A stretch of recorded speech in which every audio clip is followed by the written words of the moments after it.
Right, welcome back, ladies and gentlemen. My name is Harrison, and we are back for another series from the EPL2. This is week 1 between the SKGs and the Bigs. We have Hazza representing the SKG on the left-hand side, and we also have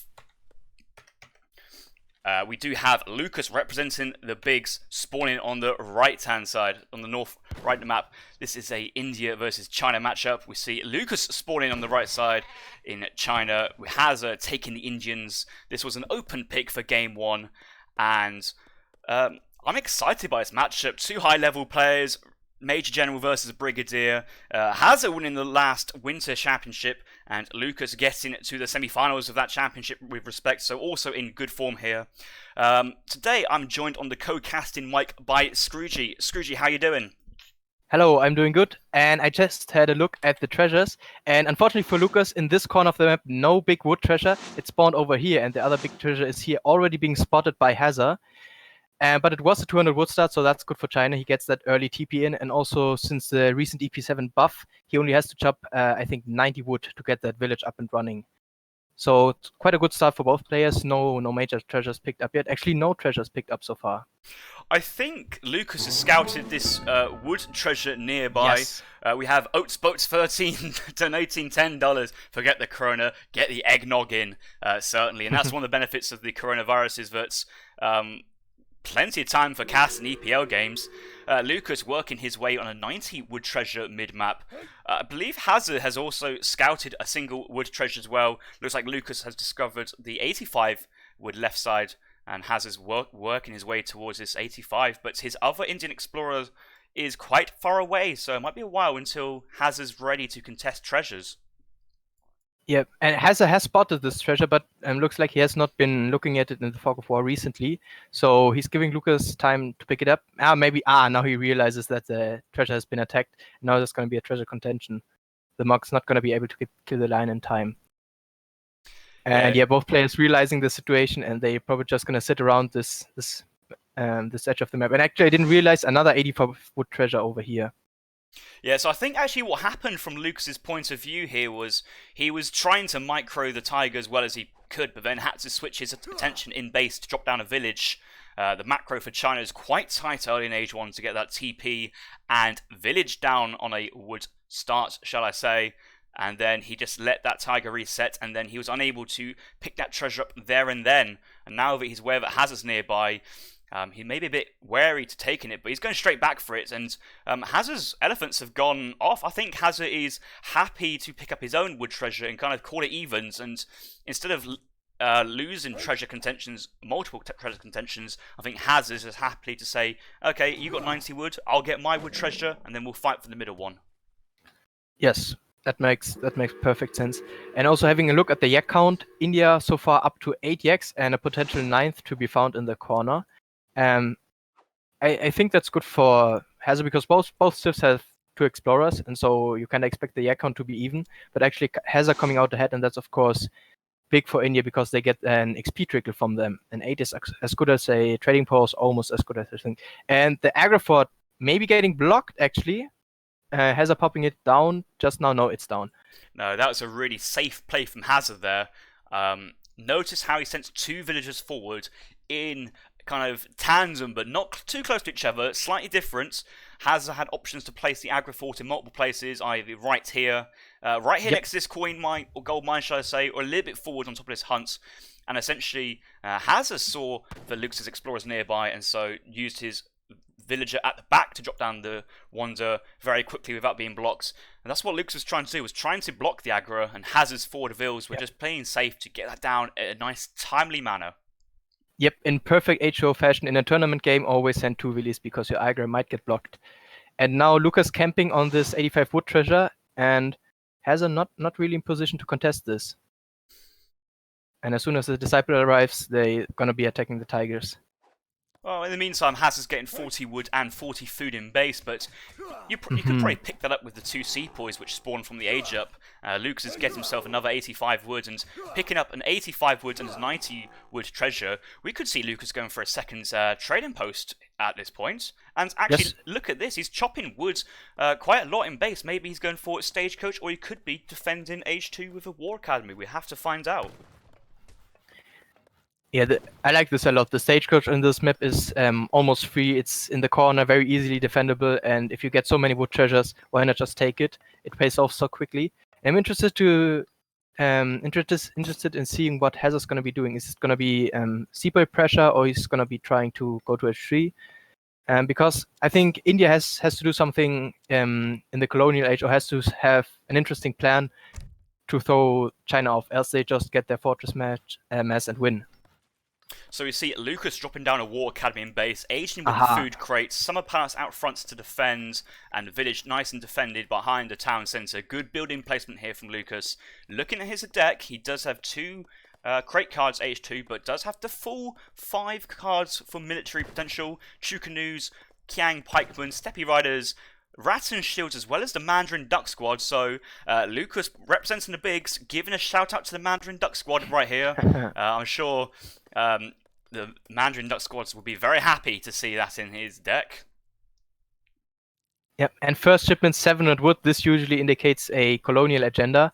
Explorer in position to build the next teepee, and already a batch of, what is that army called? The Pikemen and Chukunu army from the War Academy.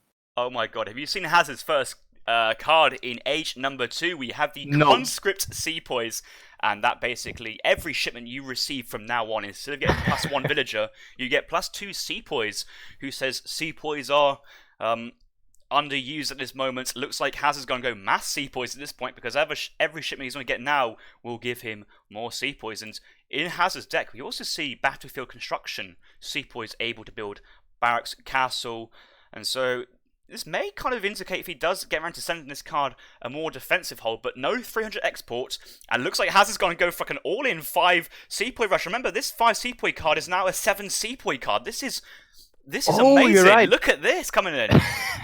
So many military units, but Lucas is in a good position. He has a ton of Chukunu, which do very well against musketeers. He can call the Minutemen, and it's going to be tough for Hazza to pressure this, but he's going in, and the elephants are in position to tank. Full HP elephants as well. Get on top of the Chukanoos. Kiang Pikemen have to push forward to try and not too many of them. These elephants, though. And yeah, you're right, the Kiang Pikemen's going down. It's just sepoys in close combat with the Chukanoos. Good micro from Lucas, though, kiting away, having to call both sets of Minutemen, having resources available for that. And so far, it's looking to be a relatively good defense from Lucas, considering how many sepoys Hazza put into the Chinese base. Yeah, but also excellent unit control coming out from Hazza. He basically never attacked the monk, which is a huge HP sink, and targeted the important units, but now he's getting cleaned up. But he has achieved to keep the China player in the colonial age. Lucas is nowhere near aging due to this pressure timing push.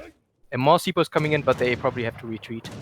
Look at the units lost. Hazza's already lost 20 sepoys. Lucas has only lost 1 Vil, 5 Chukanu, as well as a few other units. But it's the Chukanu count for Lucas is looking rather healthy at the moment, and that's really nice from the Chinese player. Also managing to defend this push from Hazza, as well as getting the stagecoach. So Lucas has got some eco behind this. I think he can stay on in the second age. Even Rajput's coming out now for Hazza.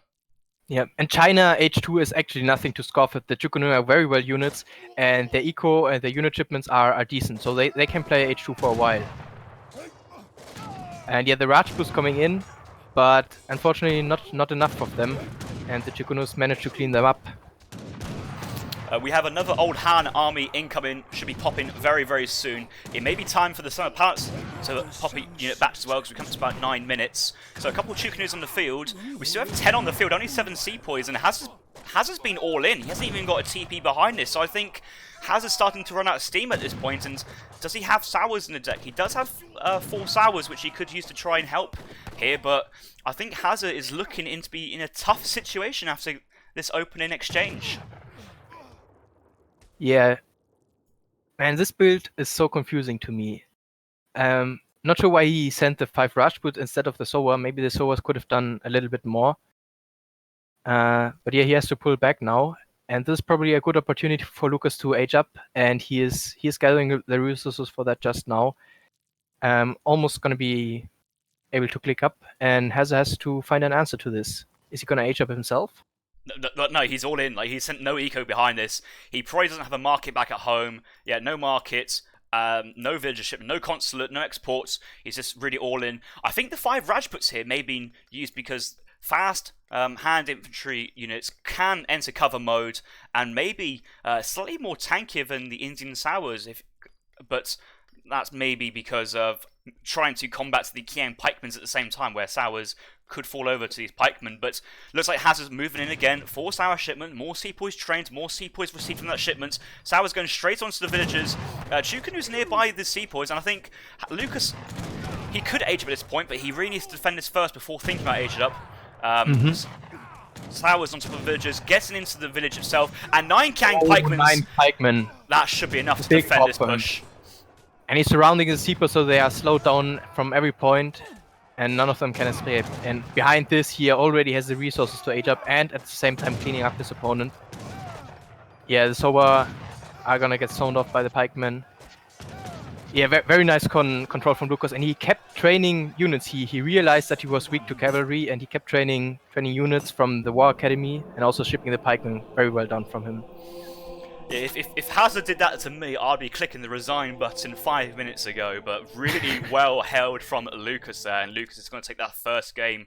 And I think Hazza's been preparing for Lucas's China, one of those civs that Lucas is really well renowned for. So Hazza putting in the homework, trying out interesting builds. Maybe was scouted by looking at that deck, but what we saw here was the conscript sepoys. So just in case if you guys missed what the conscript sepoys does, instead of a villager, you get 2 free sepoys now with every shipment instead of the villager. So a really aggressive shipments there. Getting rid of the Indian eco bonus. No TPs behind it, but did have those 8 yaks, which was providing him all the XP he needed. But you couldn't gather the food from the yaks at that point, and then after sending in 5 sepoys, 5 Rajput, 4 Sours, all in at that point. Lucas managing to defend with excellent unit control, and even getting that age up down at the end of that game there. Yeah, even though he lost, I like it a lot. This is like the most SKG build you can do. Like, this was more like of a statement than a game or build order, I think. Well, unlike the SKG Somali tactics of running around your opponent and raging multiple times and going for that high actions per minute, Hazza just basically thought, you know what, I'm going to go for a big unkillable mass of sepoys, but who knows, maybe this could have worked really well on the RE patch. That could be an interesting discussion for the people in the chat. Would have been fun if he had been able to send the Sepo construction card, because then you can really start running around and constructing things everywhere, not only with villagers but also with your army. Yeah, Lucas having more resources, he did send both the crate shipments, I believe, 700 wood and the 700 coins, so you can see that crate shipments helping out the eco. The Indian eco behind it wasn't terrible, but it's essentially he put all that units gathered into military, and once those military units have gone, you essentially have nothing left to show for what you've been gathering, and so that is why Hazza had to tap out at that point. So GG there. Let's hop into the next game. Looks like Japan coming out from Hazza. He locks it, and the map is Iowa, and this is a very big map, and it has a ton of hunts that are spread out very far, so it's a good map for Japan. And it's going to be interesting to see what Lucas counterpicks here. Maybe Aztecs? Yes, one of his prime civs. He picks Aztecs. Yeah, one of those matchups where the Japan player would have to play super defensive. Aztec's very strong rush, similar to the Russian civ, but if anything, slightly more. Maybe we'll see some Puma Spearmen coming into action here. You do need to remember that the Puma Spearmen do not have their siege tag on them anymore, so Hazza's Minutemen will not be very good versus Puma Spearmen. Do the Asian Minutemen have also multipliers against siege units? The Riflemen should. Okay. I'm not. Yeah. Centuries. I only recall the European ones having them. I don't know about the Asian Minutemen. But yeah, we're getting into this game. Aztecs versus Japan. Lucas versus Hazza on Iowa. Yeah, just spawning in. checking hunts quickly. Lucas has got 1 extra left side, 2 extra left side, and Hazza's got 1 extra right side and 1 nearby. The rest of the hunts will be mid-map as usual. Coin mines, 4 extra per side, 2 in base. I think this map balance is balanced, so let's carry on with this one. We do see Lucas spawning into the south of the map, playing as the Aztec civilization. He won the last game as Chinese on Manchuria. Hazza had to pick the Japanese, which he does so into game number 2, spawning to the north side due to the SKG having to pick first. And so Hazza's playing Japanese to the north with Lucas spawning to the south. We do see 2 shrines going down very, very quickly for Hazza left side, already spending some of those wood resources straight off the bat. So I'm expecting to see some sort of 300 wood shipment or a 2 vil coming out from Hazza instead of Heavenly Kami. 95 wood treasure. Oh wow, did you see that Lucas just ran straight up to this wood treasure as if he had the map packs on? Probably very aware of how the treasures spawn on this map and is actually gonna steal it out from Hazza's nose. He better hurry up because he got both the Japanese explorers coming in possibly, and I think Lucas is trying to go for the extra XP there from the Outlaw Rifleman, managing to pick up 95 wood, but slightly taking his time with that one. Could have cost him the Outlaw Rifleman, but all in all, I think Lucas will be very, very happy with his start. It may be that there's some good treasures spawning near the TP route on both sides, so we do see 75 wood right side, Bear Cub right side, Tomahawk right side as well. So that might be an area for players to move out straight away for those treasures. Yep. And I just want to do quickly mention, he did gather 5 more wood, and that now allows him to drop an H1 TP in addition to the fire build that he already has. So the XP income from Lucas is going to be absolutely incredible in the early game. Yeah, and let's have a quick check for the players' decks while we're at this stage. I wouldn't be surprised if Lucas, he does have all the standard cards, 6 Coyotes, 6 Pumas, 9 Mace, 10 Mace, and Coyote Combat.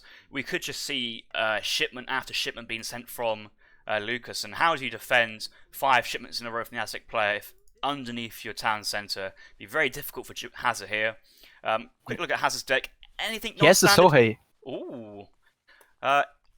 Was it Native Pikemen? However, these Sohais would be only very effective versus the Coyote runners. I think Lucas, though, may want to be focusing on a Mace Puma composition. Pumas will be doing the damage to walls and buildings. Mace can deal with the Ashes and probably trade very well versus the Yumi Archers as well. So we'll have to see if those Sohais make an appearance. Meantime, though, Hazza's right side about to take on a pet bear cub. So we'll see Gentle Pete the Black Bear coming out for the Japan civilization. No. I'm glad you know the name of the pet because I only know Honcho, the OP bear. But yeah, having treasure guardians, picking up pets is always a nice thing to do because they do so much damage to treasure guardians. Every treasure after that is just a cakewalk. Even this black bear is very strong versus guardians. 12 yeah, 36 damage by 3, exactly. So probably 2 hits in his walls with extra help from the Japan explorer. So there you go. That's the second hit coming in for the explorer for the bear. Slightly bugged out there, but no big deal. These guys are going down to the Divine Strike as well. So this is a treasure guarding killing machine from the Japan to explorers and the converted bear. Lucas working his way on the Iroquois Tomahawk though. This could be a steal from Japan, but it looks like he's just in time. But the explorer's gonna take a ton of damage now. I'm actually not sure who wins this now. Well, the Iro is doing full damage to the Gentle Pete, so this bear won't be seen the second stage. And Lucas going for that fast stage, or up to the second stage, getting that extra HP bonus. It's probably snaring down Bonen, the explorer from Hazza. Hazza can poof back to his base if he needs to be. 2 villagers on the TP line next to 100 food treasure, looking to drop down a war hut. We do see, oh wow, Hazza going up for the Shogunate age up. Should be providing Hazza extra XP on age up, but not going for the Torii Gates or the Toshoga Shrine. Yeah, I actually don't know what the Shogunate does, but clearly Hazza's expecting aggression. He chips 2 villagers, no Heavenly Kami, and not going up with the Shrine Wonder. He knows he has to defend early. Do you know what the Shogunate does? Yeah, it should provide a daimyo somewhere, or you can train daimyos from the shogunate, but it provides an XP boost on Egypt. So Hazza may have already just sent himself another shipment and has one more in the bank. But it's quite a fast-thinking wonder, shall we say. Let's say if you went to the Sugar Shrine, you'd be playing for the long game with the increased gather rate from the shrines, the exports, the housing population. Hazza's foregoing that and going straight for the shogunate to age 2. Yep. And actually, this Shogunate is kind of like the SmackDown politician from a while ago, where you just get a shipment upon age up. Oh, yeah. And has it going for the Lakota TP or just running around with his explorers? No, he's not going for the TP. Wow. And the daimyo is being shipped.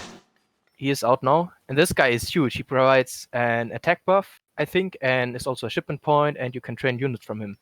So it's a very great early H2 versatile shipment. I think Hazza's going very aggressive again. He's just got that nice macro for Cherry Orchards and Coin to be able to train Ashy Garrows. He's got 2 in queue at the moment, about to get a 3rd one.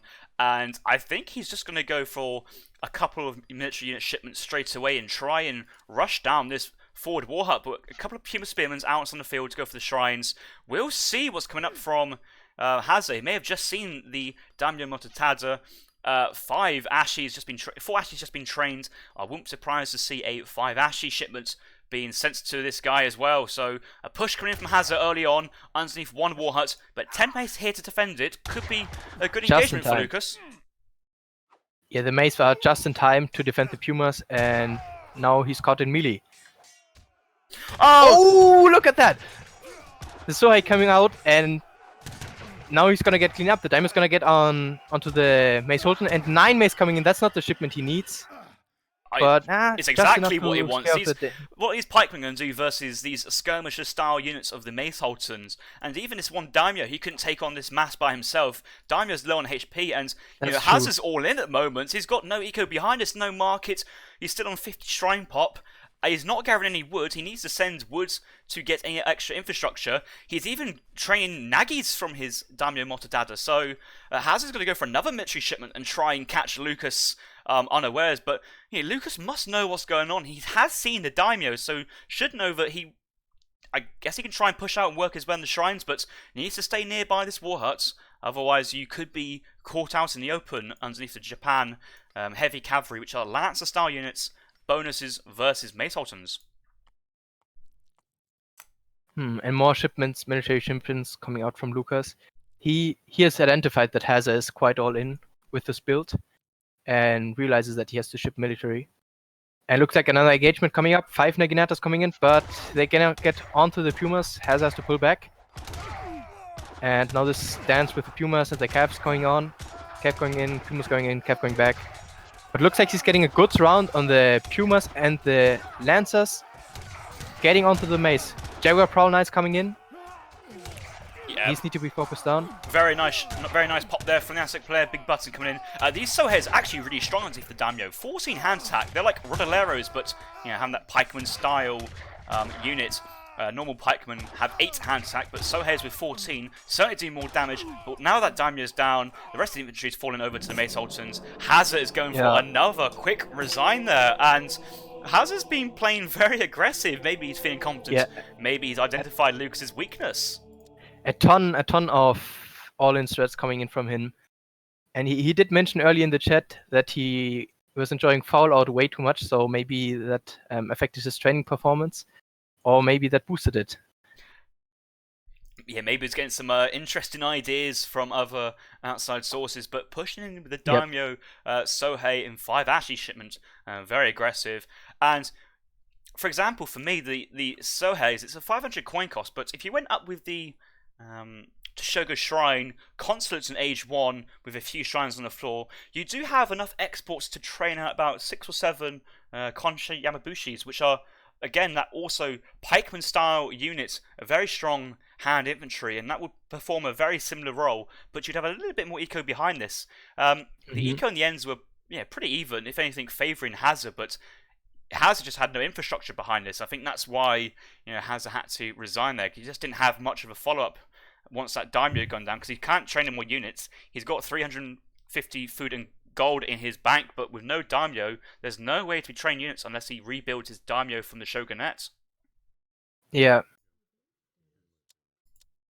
And now Lucas up 2-0. Yeah, really quick as well. And remember, Hazza is the Winter Championship Pro Division winner. Like, he is the best of the best at the moment.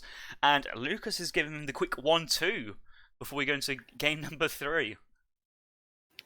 Yep. What is the next map actually? It is Bering Strait, isn't it? Yeah. I'm not sure. It has a ton of map, not a ton of map, a ton of hunts. I'm not sure what the accepted meta is to play it. I've seen Brits, I've seen Russia, I have seen Iro. And have you seen the game yesterday where Keister's forward Wills got just completely destroyed by the Minutemen? Oh yes, I'm such a fan of this that play as well. I think Euro Minutemen are very strong, and I wouldn't be surprised at some point a villager multiplier may be changed or added or taken away for that. But for example, quite a lot of civs, you could actually realistically get 6 Minutemen out before your age. You will have a slow age up time, but if you can get 6 Minutemen just even before those villagers leave the base, they're caught unaware, you could really hamper your opponents. But that was just such a big catch, and it felt like the Russian player was on the back foot at that point, but really well played from the Russian player to actually get back in for a somewhat competitive game. I thought it was game over, curtains closed at about 4-minute mark. Yeah, Keister was quite behind, but he put up a fight and almost made it happen. Like, he raided a ton of villagers with his Opries, and he actually evened up the villager count in the end. So Lucas is to pick first this game. He's representing the bigs and looks like he's hovering over Japan. He has his turn to counterpick, and I think Hazza is more of a fan of playing Russia than the Aztecs, but we may see some aggressive civ again from Hazza. But let's see. Hazza's got the ball in his own court. He can pick whichever civ he likes to play on this map, and he's even changed his picture to the Grenadier for today's game. Usually Hazza is a fan of the Chuko Nu, I believe. Yep. Oh, looks like Iso's down. I just got kicked out. Well, luckily that you also got kicked out at the same time. Rest in peace, ESO. Oh well. Huh. So I guess we just wait a bit. It's okay. It'll come back in a bit. Well, yeah, gotta wait. Otherwise, not much other things we can do. I guess we can it will come back quicker if the people in the chat start to pray. Pray to Garja, please. Pray for the ESOC servers. Let's get pray for us. Let's get the ESOC G's in the chat going. Yeah, in the chat they're talking about the interesting build orders that Hazza's choosing. Caster, what a great comment. Caster wrote quick 1-2 before. Well, who knows? It could be a quick 1-2 before game number 4 actually. If Hazza pulls a quick 1 in game 3, so who knows? We might be saying that sentence again.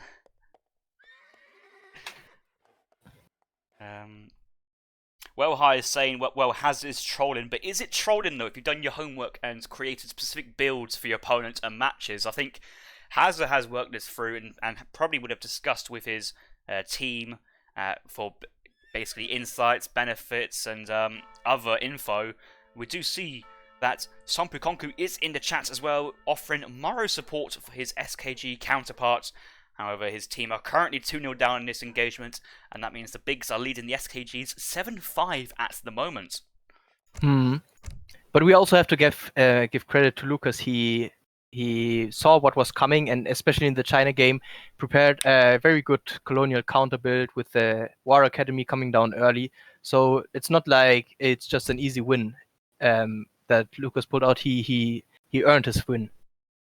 Yeah, that China game played from Lucas was such a solid defense. It was really important.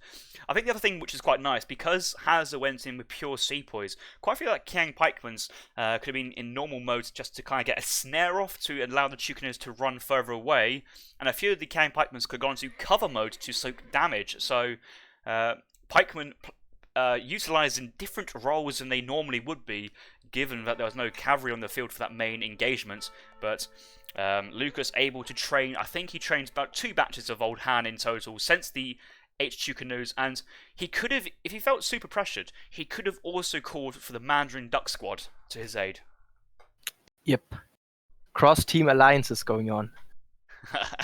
Let's get the mods to check for any cross-team interference. Will not be allowed. But it's quite funny, that is where the name Mandarin Duck Squad came from, and I'm surprised A's it is the Nilla Ninjas, isn't it? It's probably A's favourite unit in the game, and obviously A's is the champion of the Nilla Ninjas, so that's probably where they got that name from. I wonder if there's a story behind the Hudson Bay Bigs. Yeah, when I saw that name, I thought Maito would be in it because he's from Canada. But who is their champion actually? Is it the champion of the Hudson Bay Bigs is Sam Wise? No. Yes, it's Sam Wise. Yes, it's Sam Wise. Sam Wise is a champ of one of the teams, and it's the Bigs, I think. Now, Sam Wise will have you know that once upon a time he was around that PR 50 rank, but in these modern days we do see other strong players in the scene. So we'll have to see if Sam Wise is able to keep up with his fellow champions and fight well for his team, because he's certainly he will certainly have to play like he used to come back in and be favourites in some of these matchups. Yep. Who is Sam Wise playing actually? Because he's the champion and he's not playing the champion from SKG. So is he playing Sompu? So on the Bigs Samwise 12 is a member of the Bigs, and the Bigs champion is Lucas L99, which we are seeing here today. Samwise is their number 2. Okay. All right. Or maybe Samwise was their champion.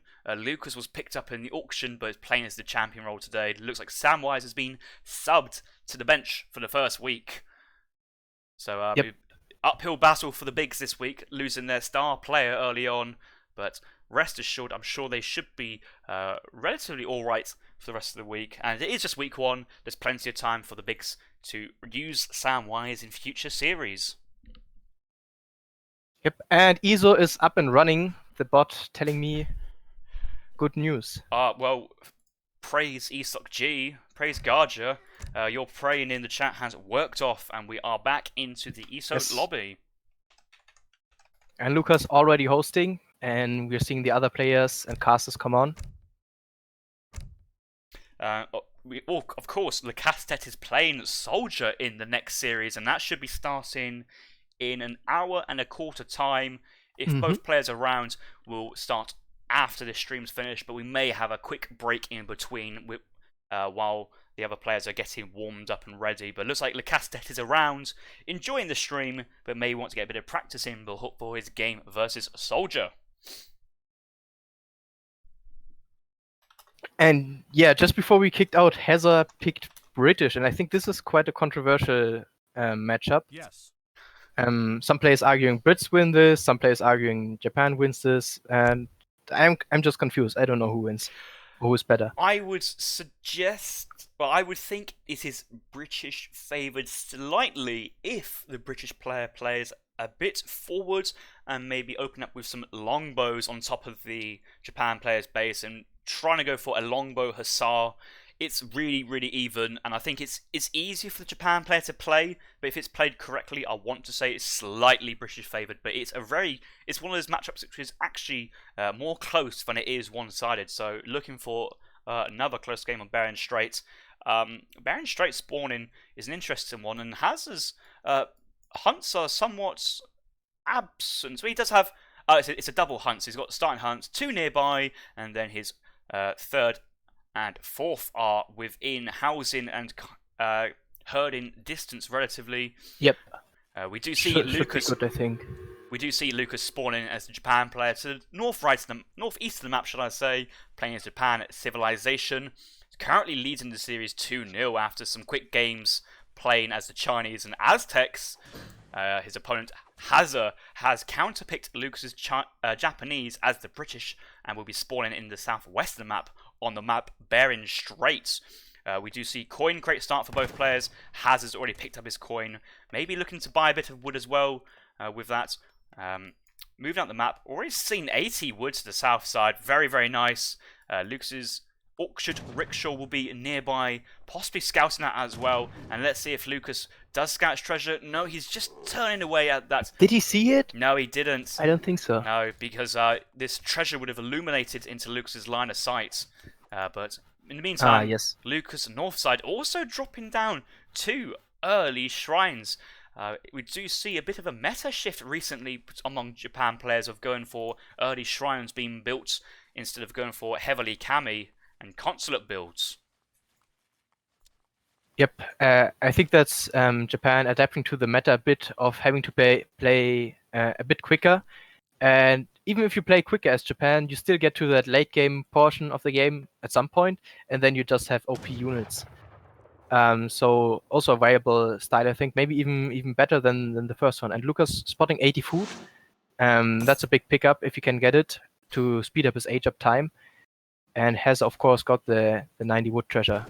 He's kind of on his own though, that explorer. But it might be a bit too tough for him to take, and he's starting to move on. There's a lot of these like 40 wood treasures, which he's just scouted one of these to the south. He's scouted or a treasure map to the right hand side, and he's also picked up 30 coin. Hazza has picked up 45 coin, and that was the coin he needed to get hunting dogs. He bought some wood for a house. Didn't get hunting dogs right off the bat. We have a treasure contention. Lucas going for, and I think Hazza got it. Lucas going in for the treasure, but Hazza picking up being just in time. You know what? I think Hazza got that treasure then, because I think Lucas was not expecting his own divine strike from a hand attack to kill that treasure guardian at that point. Yes. That's one of the things you have to deal with the Asian explorers of the Japanese and Chinese, is the criticals and the divine strikes. A random probabilistic chance of you doing extra damage than you'd normally expect, which is usually a benefit, but in this case it hurt him. It hurt Lucas a little bit, but it was only 40 wood. It's not the biggest of factors, but he's already got lots of shrines down. He's sent 300 wood first card. Mm-hmm. And here we see a deviation. I think Maito is a big proponent of this. 300 wood is better because you put it just into shrines and it gathers, I believe, more or equal to the 2 villages that you can also send. But of course, you have more population, you get the XP, and you also get more vision on the map. And your cherry orchards hold longer. So there's some argument behind sending those 300 wood first. And looks like he is getting a treasure map, which shows all the treasures, but I think he has already spotted a lot of them. He's scouting macaques to the south now. I think he might have got extra. No, he scouted the 2 to the left, so I think he only scouted 1 extra treasure. He's actually going to pick it up, so this macaque, Duba, it's not macaque, it's the. Is it macaque? I thought it's monkeys in this map. Yeah, Duba the pet monkey has been rescued from Lucas, so let's see the Dubas in the chat. Duba is hopefully should be staying alive long enough to do some impactful damage to the British colony on this map. But Yes, actually 2 Dubers. 1 for each explorer, like each one of them got his own pet. Very nice. Oh, that's so cute. Alright, Hazza dropping a forward manor house on the same side as the Japan player, and is going to mine Lucas's second coin mine. We do see this is very aggressive. We do see both town centres having only 1 in-base coin mine, and Hazza is thinking about going heads up here. He's probably going to drop a barracks straight away with that 200 wood. We do see outpost wagon, 200 coin on the floor. Lucas Explorer, though, is following this wagon very closely. He wants to see where this is going. And yeah, I think Hazza is just trying his best to not put it down in his base. And if he's going aggressive, he needs to commit at this point. He's pushing it forward. Yeah, and now the macaques, I think, also coming in to slow down this wagon. And he probably doesn't want to reveal his forward location. Explorer coming in. And maybe he's just going to drop it a bit behind. Nope, he's going to put it straight onto the barracks. We see Blank subscribing to ESOC, and that's oh my Jesus God, that is Zuta's going at it again. He's gifting another 48 subscriptions, so I believe Zuta is currently at 150 subscriptions. Exactly. Many thanks to Zuta. He's back at it again, as the chats correctly say. Like, I wonder when the point comes that Zuta starts gifting subscriptions, and there's no one in the chat that already doesn't have one. There you go, Zuta. The gauntlet has been laid down and set for you. Give every viewer in this channel a subscription. Not me, Scroogey. And the second barracks coming down. Oh, it's an 700 artillery wood. foundry. Hold the phone, Oh, artillery what? foundry. Oh, shit. Hazza's deck, You're right. He has improved grenades in his deck, both the grenadier upgrades, infantry attack, infantry HP for the musketeers and grenadiers, but... And I was just starting to think this was going to be a standard build order coming out from Hazza. No, we're going to see some British shenanigans into game number 3 of musketeers, grenadiers. I think Hazza's waiting for a coin crate though, so we might see 700 coin being shipped behind this for Hazza, and that's the coin he really needs to get the grenadier production going. Grenadiers costing 120 food and 80 coin, quite expensive units, but if you want to tear down enemy fortifications, you're going to need to pay for it. Those grenadiers are very, very, very good against buildings, and also trade very well versus infantry in general. More specifically, probably the Yumi archers over the Ashes. You've got the musketeers to cover the Ashes, and then the grenadiers will do very well versus both Ashes and Yumis, but they're more designated for the Yumis. But actually, if you've seen Lucas's mass behind this, he's sent Ashes twice, double Ashy card, 5 Ashes, one after the other. It's going to be another quick game. What is it with these two players playing super aggressive? And we see Lucas pushing out here. The coin's been sent in. 5 Grens in queue, 1 Musketeer in queue, but a couple of villagers going down, and I think Lucas can take this mass. Remember, Ashes outspeed Musketeers, but is currently being slowed down by... Well, he's not actually. All these units here are about 4.5. And the Grens are coming out. He has a shipment on the way as well, so if that's a military shipment, he might be able to clean up Lucas. But the Ash is showing that they're a very strong Musketeer unit. And the Grants in melee, that's not where they want to be. Even the Shinobi's going to melee combat with a 9-hand attack, but trying to get the Grenadiers down. Lucas might want to send the Daimyo's next cards to be able to get some Nagis going. But he's cleaned up all the Musketeers. Wow. He's got 3 more Musketeers, 1 Grenadier in queue. We'll need to send 6 Musketeers next card for Hazza to try and somewhat stabilise position. Otherwise, I think Lucas, he could also just... he could go back really, but he's got to stay here, pick off any reinforcements. This tower doing 30 range damage each shot, but picking up units really quickly, very nice for him. 4 musketeers going down, 6 being shipped to the outpost, but Lucas still has the military advantage at this point, and another batch of units going down for the British player. Yeah, the 6 muskets unfortunately just came a little bit too late to save the main engagement. And now Lucas with his super aggressive build order gets rewarded, and he can send 4 villagers behind this while still pressuring the front base. And nicely getting into melee against the Grenadiers, and also cleaning them up. Now, and yeah, there's not much of a follow-up for Hazza, and he has to resign. Yeah, GG called, so Lucas gets in that 3rd game under his belt very, very, very quickly, and of course that was for the Bigs. Seems a little late to be applying for the team Lucas after the game's finished, but Lucas getting the 3-0 for the Bigs. He must have actually scouted this forward position very early on, because going 5 Ashes twice was quite a good adaptation from Lucas, and would have deviated from his normal plan of action. Again, another Japan player build with no market upgrades. Yeah. That was just very well played from Lucas. He identified super early on what Hazza was up to and countered it in the perfect fashion. Like double Ashy shipment, you basically never see it unless you know exactly what you have to do. And that's what Lucas did here. Yeah, 700 wood was needed to get that artillery foundry down and get a bit of extra manor houses, but you could even argue then, did you really need that 700 wood? Because it looks like Lucas right-clicked the forward base before Hazza had basically got that optimal mass of 10 Grenadiers and about 26 Musketeers out in the field. Yeah. Really nice from Lucas there. And if we look at the military unit population, we do see... It just went very poorly for Hazza. Yeah. Have equal mill pop, but it just goes down and down and down. Let's have a quick look at those Grenadier stats while we've got a bit of time. Range attack, which is a bombard attack, is 16 siege. Area 3, but 16 damage. It's kind of less than a musketeer. It has no multipliers and just basically relies on units being clumped together. But individually versus units, they're not the strongest units out there. And once you can see being engaged in hand attack, no melee resist, a 50% range resist, but hand attack of 8. These guys are just...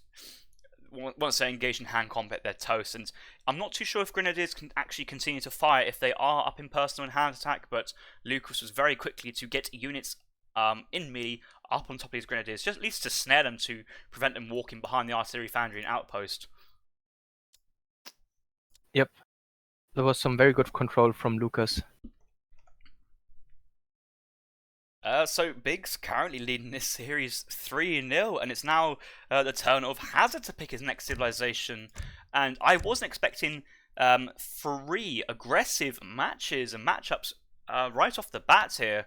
I was expecting some to be tucked in for a nice long, very, very close series. Not saying that these games are not close, but with aggressive plays and aggressive play styles, it's essentially both civs will be all in, and there's only going to be one victor at the end of, let's say, 6-7 minutes. And in all 3 cases so far, it looks like Lucas has been the victor and taking the series 3-0 at the moment.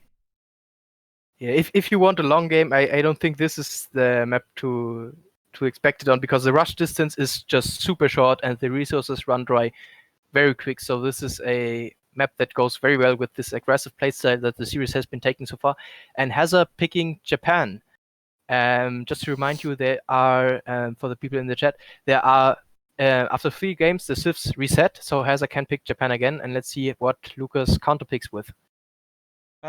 Japan, very nice matchup, a very nice map for the Japanese civilization. We have spoken at length about some of these the map features. We do see when Hazza will be spawning, he will be spawning with 2 cherry orchards. He won't have any of those in-base berries available to him, but he will still have 10k worth of cherries to gather from. I'm not too sure if that native tech affects Japanese food villagers on their cherry orchards, but there are certainly lots of other berry bushes around which the Japanese market techs do help out though. Lucas going for Aztec again, same matchup for game number 2, and quite a lot of players in the chat are really egging Hazza on here, trying to urge Hazza to stay away from this aggro playstyle. Funny comment there from Keelan Clark. Harrison having a rap battle after. That wasn't my plan, but if you donate 151 subs, that can be arranged. Very nice. Yeah, but I really like this pick from Hazza. You have water, you can send the boats, which are better than villagers, and a ton of berries, of course, like you mentioned. And there's even that starvation berry upgrade in one of the native TPs. So quite a good map for Japan. And if you can hold off the early pressure, he should be good to go. Coin crate start for both players as well. So looks like Hazza's going straight for that food crate. So a really early 1 in queue, very nice. But actually, he's slight delay there, queuing that first vill after 10 seconds, but shouldn't hurt him too much in the long run. Both these He's not moving his explorer. I think he's AF.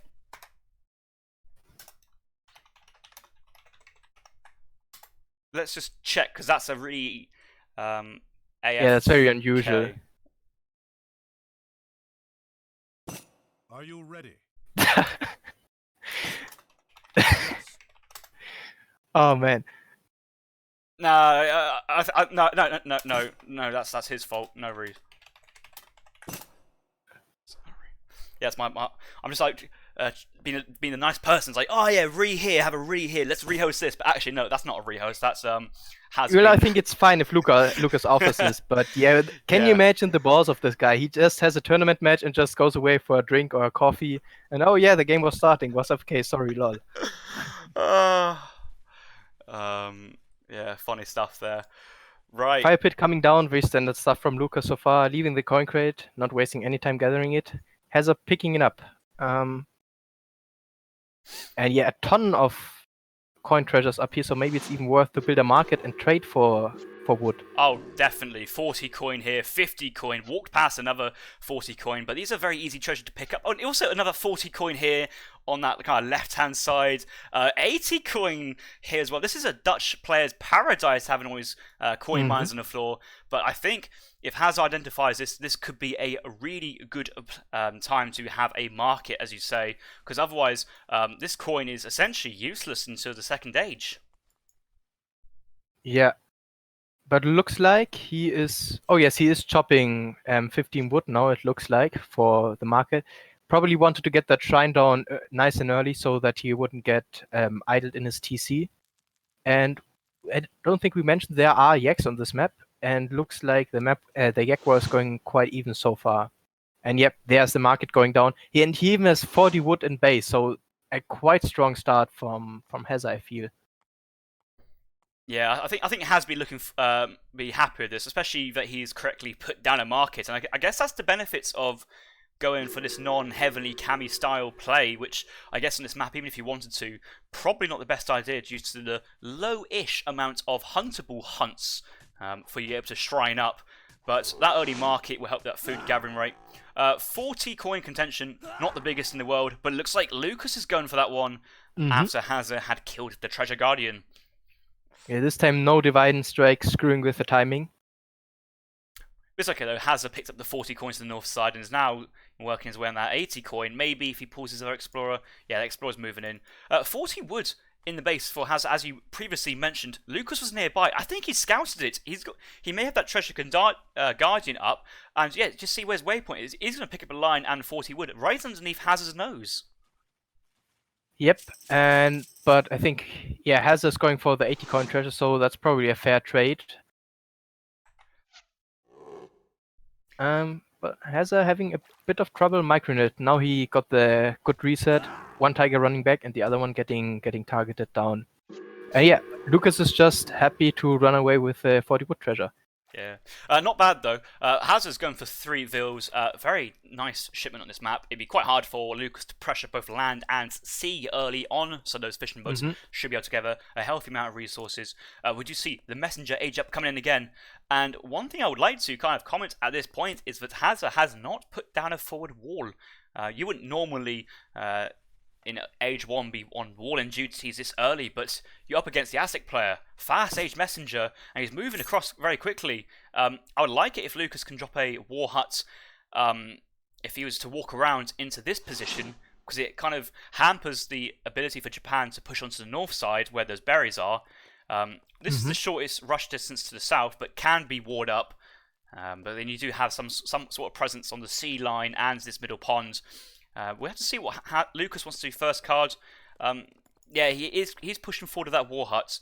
And I guess in this, well, I guess in any patch, Pumas would be very good versus Wars, and obviously Wars only having 1500 HP. It shouldn't be too much of a problem for Lucas to push into Hazza's base, but forward war hut, opting for the messenger age up instead of the 2 war hut age up. And age. And Hazza is very chill about his age up. Like, he has only 1 villager on the Wonder, and he started it at like 320, so it's going to be up quite late. But he has to be expecting a rush here, right? Yeah, and the thing is, Hazza's... Oh my god, Hazza does not have Colonial Militia in deck. He's only got 5 Ashes, no 5 Yumi. He does have 5 fishing boats and 2 fumes as well, so he has some water potential. May want to be sending 5 fishing boats to kind of have that extra eco on the water without being idled, but with no Colonial Militia and no wars coming up behind this, Lucas he's already sent that 700 woods to kind of help that transition from Age 1 to Age 2 houses and then wood needed for unit production, but I wouldn't be surprised if we see an early 6 Pumas here or 10 Maces. We do have Pumas in queue, so maybe 10 Maces behind this, and look at I think Lucas is going to push out with Pumas and Maces just as soon as Hazza gets to the second age. This is going to be tough for Hazza. Yeah, he's up super late, 5 minutes 10. And still, the barracks going down just now, and Lucas basically can go in uncontested.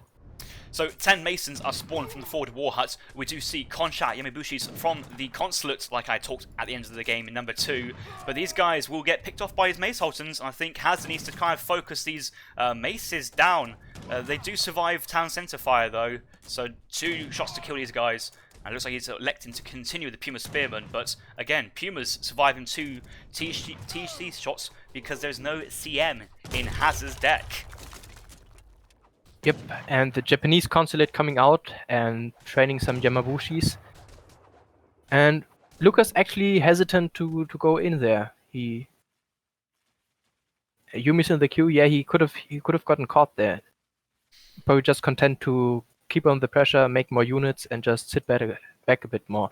Yeah, but what has Lucas seen though? He got that fire pit down, so he's got good XP curve. He doesn't have to overly push it, but he's seen those 5 conchas, and that's quite a it's not an overcommitment, but it's not a Portuguese fishing fleet shipment, shall we say? True, and he has seen the barracks. He has scouted it with his pets that he converted in H1. Now, 600 wood coming in for Hazza. Quite a bit late, I think. Somehow he doesn't have a ton of shipments.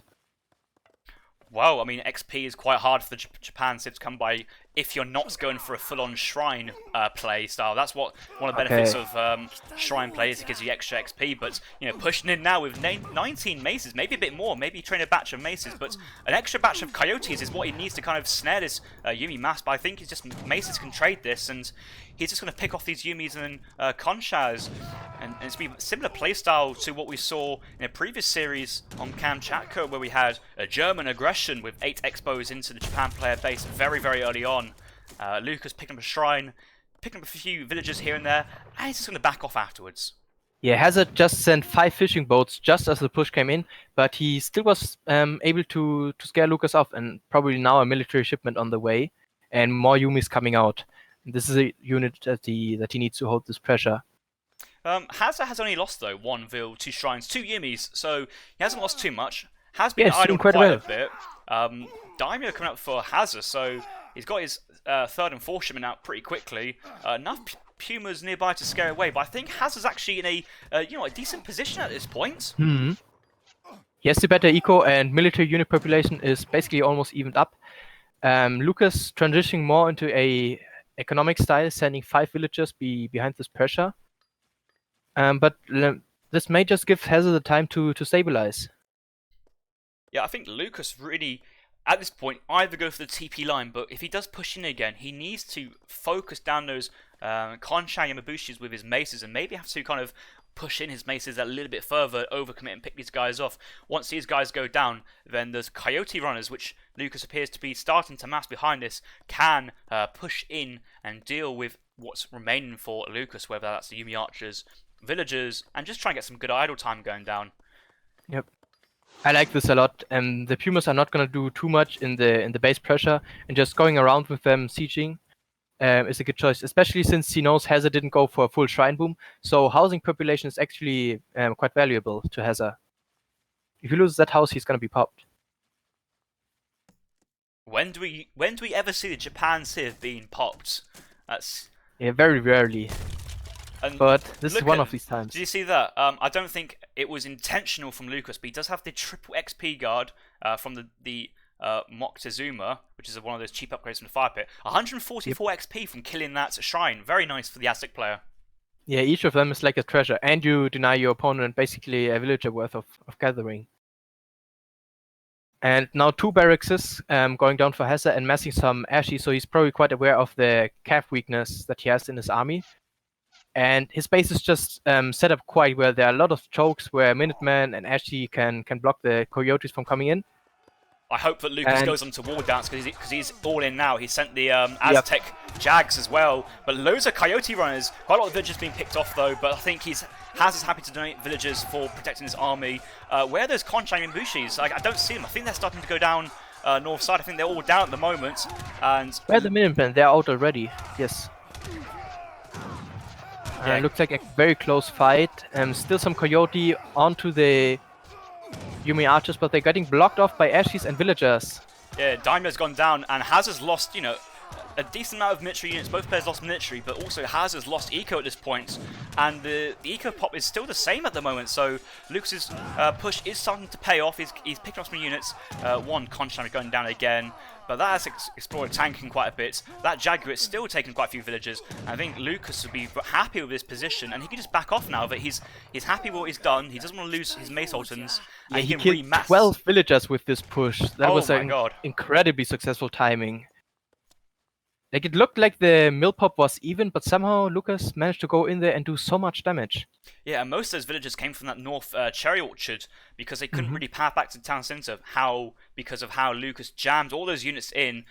We do see in this latest edition of ESOC Patch the Eastern Medicine, which is the equivalent of Greatcoats and the Blunderbuss upgrade of the European civs, has been reduced down to 120 foods. And who knows, if Hazza had that spare 120 food from his fishing operations into the South Sea, a couple of the extra villages may have survived, and losing 12 vills is a significant amount. I think Hazza will be struggling to remass off of that. And also the passing problems causing him to not have a full TC. There were never 10 villagers in it, so the TC damage was not that impactful in this fight. But he has sent 5 fishing boats again, so he is ahead in eco. Of course, Japan can just do that with their shipments. But Lucas is massing up another big push here. Also, in this patch as well, like in ESOC patch in general, you do not have the ability now to scout what the Japanese player has sent, and so unless Lucas is kind of using his game sense awareness, or he might know, but he might not overly care, but I'm sure he doesn't know that Hazza sent 5 fishing boats twice.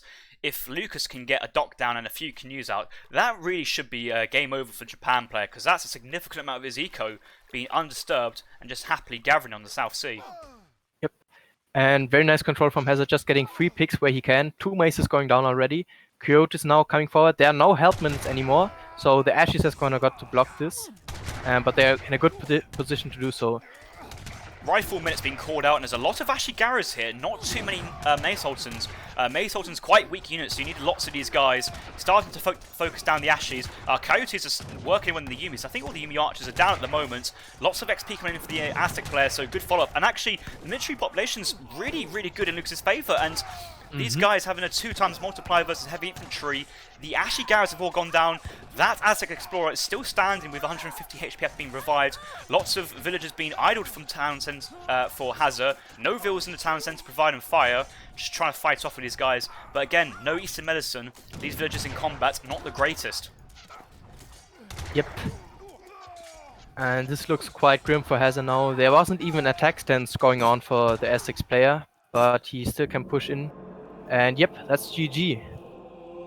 I was just looking for Lucas's military population. He has 27 on the field, but oh my god, I just saw it to the north side. Have you seen? Puma's taking down the Teshoga Shrine. Oh yes. I wondered where the rest of the military was.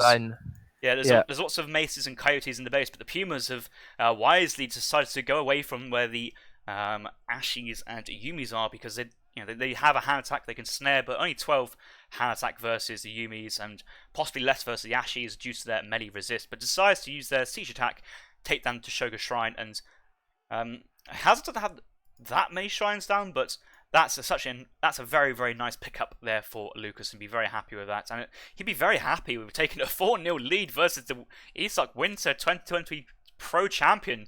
Yep. I'm glad we're not having betted on this series, because this has gone not the way many people in the chat would have expected. And I guess from Lucas's point of view, it was just the age up with the messenger, send 700 wood to kind of stabilize into the second age, and then just produce units. Send in 10 mace, 9 mace first, for that kind of the damage he needed to deal with versus units like the Ashies, the Yumis, and the Conchas, not having to send 6 pikes or 5 coyotes that early on. 5 vills in intermediate, quite nice. And then that last push, he did have the coyote combat on. No war dance at any point for Lucas though, so I think Lucas could have had a war dance on to really turn that screw onto Hazza's base defense with even stronger units.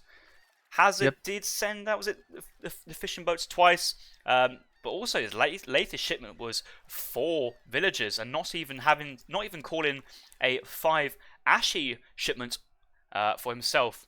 So I think Hazza reeling from not having colonial militia in his deck, or the Japanese equivalent. And it just felt like that the pushers were always coming in when he had just sent a boat shipment. So when he was at his weakest, Lucas came in at his strongest and just took a good trade and went back out, which just didn't work out for Hazza, unfortunately. I've just seen in the chat they had the emote only mode, and we've seen a few octopuses, bigs. Oh yes. Memes. 5-0 incoming augers, someone says. Oh. I'm not sure about that. Hazza can put up a fight. A few 115s in there, which is the Let's Go taunts from the ESOC taunt pack. I'm not too sure that taunt pack's been officially endorsed by ESOC, but it's certainly funny. Nevertheless, and lots of ESOC Gs throughout. Kamiru, Brook, Jazz, loads going on. So lots of people getting stuck in there. Well, one more game to go in this Play All 5 series, and it is on high plains, a quite interesting map I feel, because of so many TPs. You have the Comanche, which give you cavalry quite good stats, and also a ton of hunt available. And looks like was it too big first? Hazza, I think, and he has no, picked... it would be Lucas picking first for game Is it 5. Lucas? Yes, it's yeah. Lucas. So it's Sioux versus Iroquois at the moment. Cool. Right, so hop out of that. We've still got so much time going on before the next series starts. It was just interesting looking at the military graph and the villager graph, but in the end, the villagers graph was alright because Hazza kept on sending the boats in villages, but it was the military which done it for Lucas in that situation. Yes. And now going for the Sioux on a 5 TP map. Yeah, I wonder if any of the players is going to try to go for a stagecoach at some point. Feels like Iris in a little bit better position to do this. So you said Aero is in a better position. I thought you said Harrison's in a better position. I'm like, I know, I'm a caster. I get to see all the action. It's the best position to have. I have managed to sneak my way into a tournament game before. It was a spawn where they put the wrong settings, and it was like all the casters also had a TC. But yeah, we're going into game 5. The score's 4-0 just until now. Lucas leading the series and starting with the Sioux. Hazza, his opponent, spawning as red in the southern side, playing the Iroquois. And I don't really know about this matchup. It has been coming out of fashion lately because Sioux not that good, but they have been buffed in EP8, right? They certainly have, and one of the changes was we've again revamped the Sioux native TP to be 80% gathering rates. They do not stack, but a very early way to get extra eco into your Civ instead of going for market and hunting dogs. I think this matchup in general, possibly, it's a Sioux does want to go to the Fortress Age, just like the Eero as well. And what is up from your end, Scroogey? Yeah, I just had a look at the map, and I think Hazza is missing his 4th coin mine. He has 2 in base and 1 quite far to the south. But after that, it's just mid-map for him. Actually, it's down here. It's at such a dumb location. It's 6 o'clock. Yeah, but that's the 3rd mine. So if you look on the right side of the TP, he's got 2 coins by the TPs, and same for the north side. 1 left by this other 2 TPs, and we've got 2 right. So all mines have kind of spawned. Okay. I'm happy with this to carry on. Okay.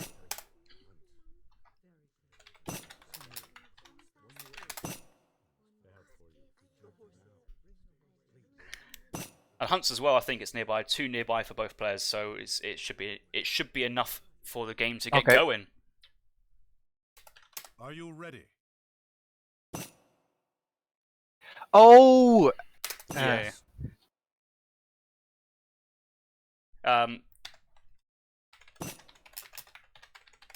Yeah, I forgot to put the asterisks, and that's why the player couldn't see what I was typing.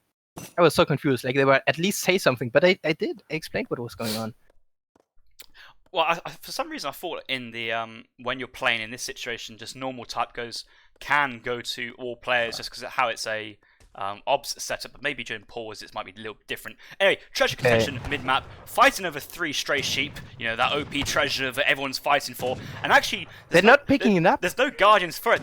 They're more focused about taking each other's units down, which is probably more impactful than the 3 sheep are.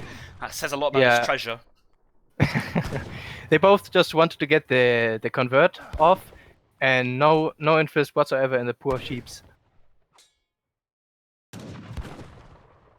And looks like Lucas. He's getting blocked. He's getting blocked by Hazza's a fat Aero war chief with that monstrous HP stat of 500.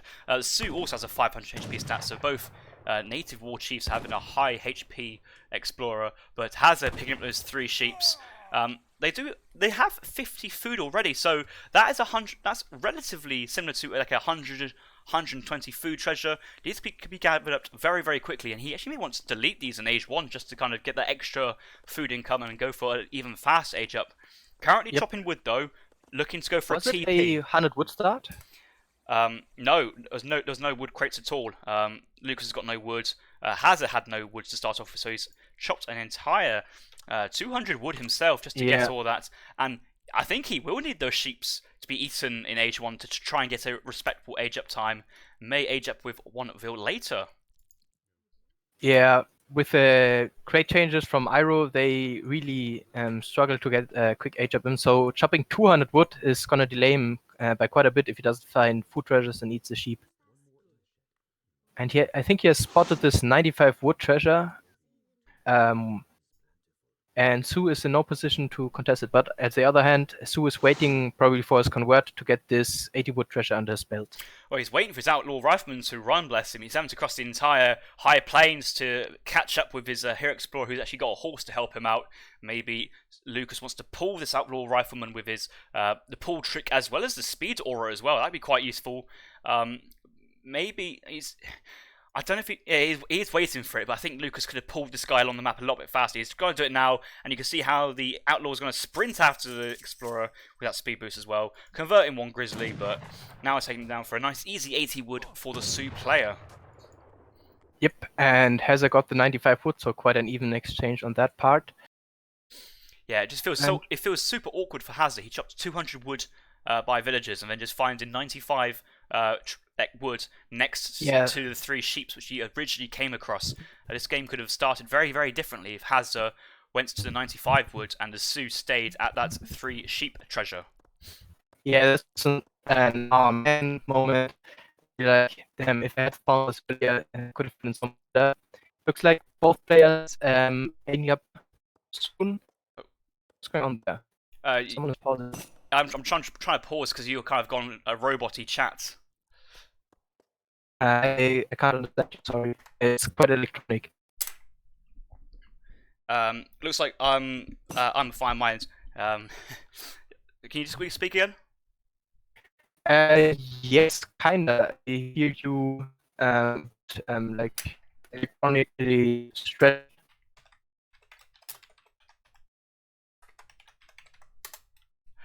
Right. How's it now? Oh, that's better. That's come back. Okay, looks like an internet lag spike. Everybody watching videos in my town. Yeah, no, it was quite interesting. It was very, very smooth, and then you just turned into that. I'm like, whoa, what is that? Yeah, but we're all I started back. hearing you very crackly as well. So we're good, right? Yeah, let's continue. All ready to continue.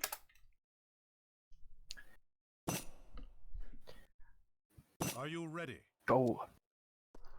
You should have put the taunt there. Not go, but 115. Oh, let's go. Let's go.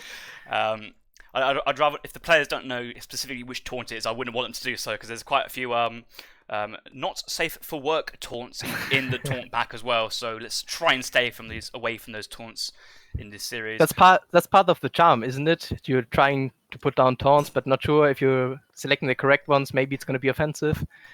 Okay, so we do see Hazza going up for the Messenger age up into the second age. His Travois moving across the middle of the map, looking to drop down a forward war hut, and he's actually rallied it into the Sioux player base, but I think he's just putting it across the map clicking on the minimap for that.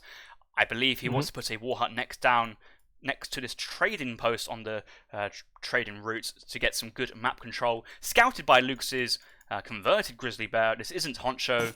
This is just a normal grizzly bear, with Lucas aging up behind with the wood, which is from the chief, and dropping an in-base war hut already, so already getting the TP down from that 80 wood treasure, going for a defensive war hut, mark it down as well to kind of block the arrow treasure path, but lots of extra wood for Lucas to produce Seaton bows.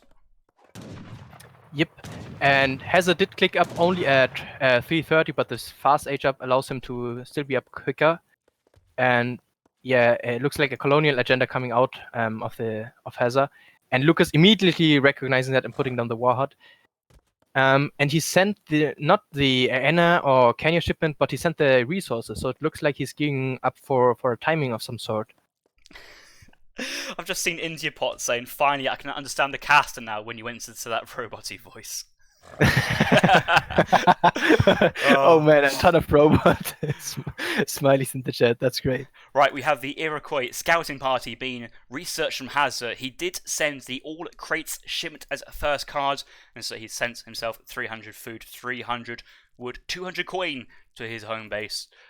Looking to probably mass off those crate resources. He does have 2 tomahawks in queue behind this, 3 setons from Lucas, and Lucas did go for the market. Gone for hunting dogs as well. 2 native TPs down here. Only one of these guys will be given that eco bonus, but 2 native TPs should provide these units an extra about 17% HP because they kind of scale off each other. The HP bonus has been reduced down to 8% as well. Yep, but the gather rate got boosted, right? Oh, we have an engagement coming up for X-Riders, signaling the time to go. And oh, look at this! The mantlets coming out. This is a merc shipment, right? Yeah, 500 coin, but Mantlets very good at soaking up damage. He's using that to kind of soaker, but Lucas, as we've seen from game 1, very good at unit control, micro. He's focusing down those tomahawks. Once the tomahawks go down, Axe Riders go straight in there on top of these Huron Mantlets. No multipliers versus these guys.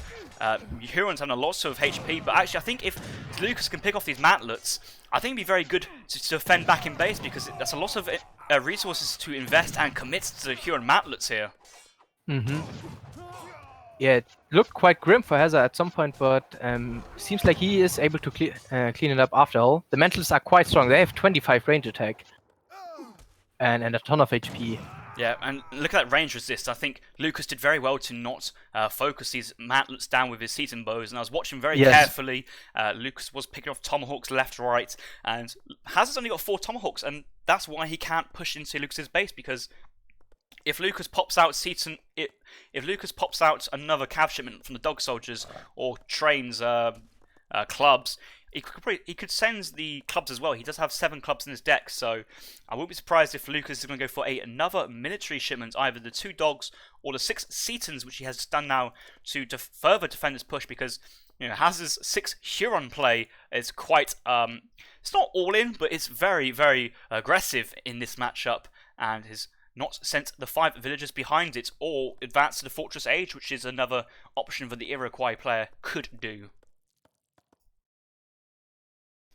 Yep, but I have to think that if this goes on in a long colonial battle, Hazza's just gonna get the advantage eventually, because he has those big unit upgrades that Sioux just doesn't have access to. So I think Lucas is on the back foot here, and he has to do something. And more Aena coming out from Hazza, and he has assembled an absolutely huge army here, and he's going in. Yeah, Lucas does have lots of food available, not too much wood though, so he can't drop down too many more TPs. Has 1 club in queue. He really needs to get more villagers gathering woods to defend this. Lots of Setons to help defend. Could get villagers in the town centre to help out as well. Only 3 war clubs on the field to deal with the Mantlets. The cavalry had been caught left side from the Tomahawks. Yeah, they wanted to raid, but they had to go back and not just got caught. You see the Sioux Explorer trying to fight down the Hurons. Lucas, though, good. 2 dog soldiers, that's what he needs to do with the Huron Mantlets, and Aenas. Dogs on the Aenas left side. This is a great pop from Lucas. Perfect positioning. But still, he's bleeding out the Seton bows, and if the Tomahawks get onto the dog soldiers, they will be able to clean it up quickly. Explorer now going down. More Setons coming out, and I think Hazza needs to pull back soon. He doesn't have much more staying power. Yeah, Lucas does have still a full HP dog soldier doing lots of damage versus the Aenas. 42 per swing, easily 3-hit killing these guys. Seton's bow has been continuously trained, dealing with the Tomahawks. Once the Tomahawks go down, which is focusing down now, that dog soldier can just clean up the rest of those Aenas, and that 1 Huron Mantlet is just staying alive. Soaked up a lot of damage there, but now it's just 1 dog soldier on the Aenas. Only a reinforcing batch of 5 Aenas. Should fall down to the war hut. Notice how Lucas has not used his town centre to defend this engagement with, not even putting 10 vills into the town centre. That's a big play from Lucas. And now the Kenya shipment is on the way, and there's no anti-cav in queue for Lucas whatsoever. Only 5 Setons, and this Kenya is going to be very strong. Also, the Warhawk half HP, so going to be going down soon. Now the War Clubs. Yeah, being trained. he actually had cancelled the 5 Setons. Yeah, I'm glad you noticed that. He had 5 seats in queue and cancelled it and go straight to War Club. I don't think that one War Club will actually get out in the end, just due to the Tomahawks firing. Should be focusing down the Tomahawks instead of the Aenos in the town centre. But he may actually get it out though. It's taking a while. Wood shipped forward instead of any other military shipment, but Lucas has gone through all his military shipments now. And those clubs did not get up in the end. I actually think that Hazza is starting to overwhelm the Sioux player here. Yes, he doesn't have any military production facilities. Emergency warhead going down, but I think has identified this, that there has to be villagers somewhere, and the Kenyans going out to look around, and they spotted the vills, and yeah, this is looking tough for Lucas. Lucas resigning after that and denies himself the 5-0, but still picking up 4-1 versus Hazza. Very, very respectable there. So well done for Lucas, representing the Hudson Bay Bigs, defeating Hazza from the SKG clan 4-1. Yep, a very strong performance from Lucas, and I think people are going to recognize that he's a big player to beat in this tournament. But also good for Hazza for getting at least one game off his opponent with some very nice, surprising strats, like the Huron Mantlets. When have you seen that before? Well, shit from an Aero player, never. Yeah. Hazza's come up with some interesting strategies. In his deck, though, he had every single normal card you expect in Age 2, but he did change out the 6 Aenas for the 6 Huron allies. He still had the conservative tactics as well as infantry attack and hit points, so it wasn't a completely non-standard deck there. But if you see this card in your opponent's deck, there's probably a good reason why they put it in there. And yeah, Hazza sent that as card number 2 in the Colonial Age, after sending the all crates resource shipment card to try and help get that coin required to train those Huron allies. Yep. Having a look at the chat. They're theorizing that Sompu is subbing in for Hazza right now. Looks like Sompu micro. I don't know. I thought Hazza's micro was quite good. Poisson in the chat is saying that Hazza won. The only game that Hazza won was with his own build, and he's super happy with that. Is Poisson in the same team as Hazza, or is it just players feeding off each other? I don't know actually. Is Poisson part of the EPL squad? We have in the SKG lineup Sompukonku, Migo, Frontier, Keister, Fard, and Hazza. So no, he is not part of the SKGs, but I guess it's a quite tight-knit community, people trading strats off each other, and this is a very aggressive play from Hazza, and this is why that Hazza went for that early Age 1 TP, because he desperately wanted that experience income for the Aero player, and the fact that it wasn't a wood crate start, it didn't really help, but it wasn't a hindrance because it was the same for his opponents. Sioux had no wood crate start, so they didn't have an early TP until they went for that early wood treasure. So I think Hazza was playing his opponent, and his opponent's Civ went for that forward war hut, and then once got those extra resources, sent back-to-back military shipments, and both players did send 4 military shipments in the end. I think Lucas had the initial initiative because he sent 7 war clubs first instead of 700 wood, but both players going through 4 military shipments, and looks like Lucas ran out of steam first there. Yep, and that probably also came down to the 800 rest shipment. That's just so much, worth so much, and so early in the game, really allows him to build up a mass and then reinforce it with unit shipments, and eventually he overwhelmed Lucas with it. Yeah, look at the military unit count. At one point, Hazza had 34 military units on the field, while Lucas had 16, and a few of those may have been dog soldiers for Lucas, and quite a lot of those Hazza units were Aenas and Tomahawks.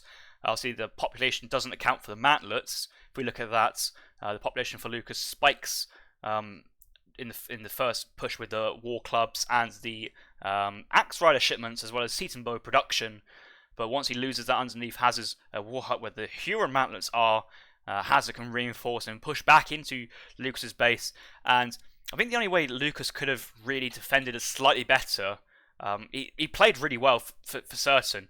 He did have a lot of food in the end, and if you'd had more wood gatherers or wood cutters, could have thrown down another 2 to 3 TPs on the front side of his base, and that would have given his units that extra HP boost that they desperately needed to try and fend off the Iro army, but I don't think Lucas misplayed that. I think Hazza played that really well. Interesting build, and kind of caught Lucas out, seeing he only had that one military building down.